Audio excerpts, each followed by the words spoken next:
নমস্কার বন্ধুরা, আজকে আমি বিশ্বকবি রবীন্দ্রনাথ ঠাকুরের রচিত চিত্রাকাব্যের অন্তর্গত কবিতা ১৪০০ সাল পরিবেশন করব। মানব জীবন পদ্মপত্রে জলমিব চঞ্চলম। আজকে যে মানুষ আছেন কাল সে থাকবেন না, আবার নতুন মানুষ জন্মগ্রহণ করবেন।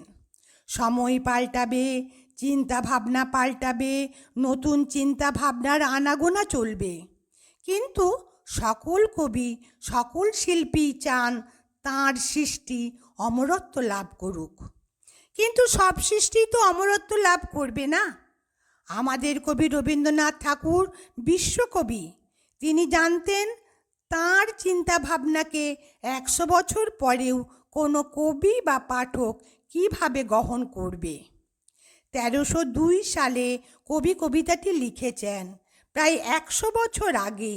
তাই ১০০ বছর পরে কি হবে কবির কাব্য, কবিতার বিষয়, তারই প্রেক্ষিতে কবি এই কবিতাটি লিখেছেন।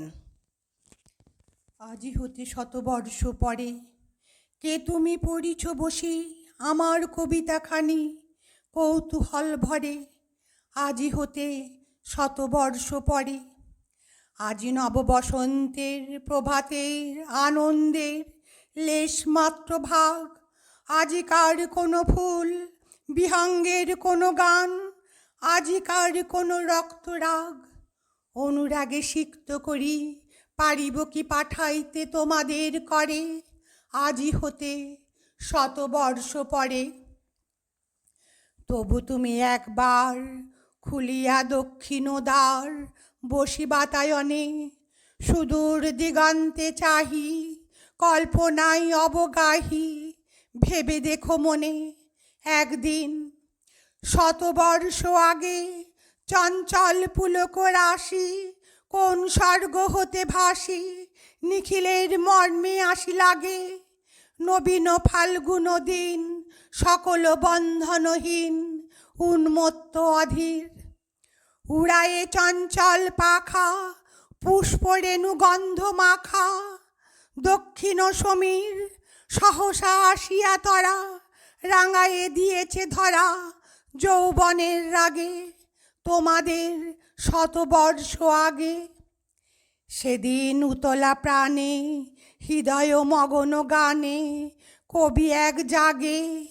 কত কথা পুষ্প প্রায় বিকশি তুলিতে চায় কত অনুরাগে একদিন শতবর্ষ আগে।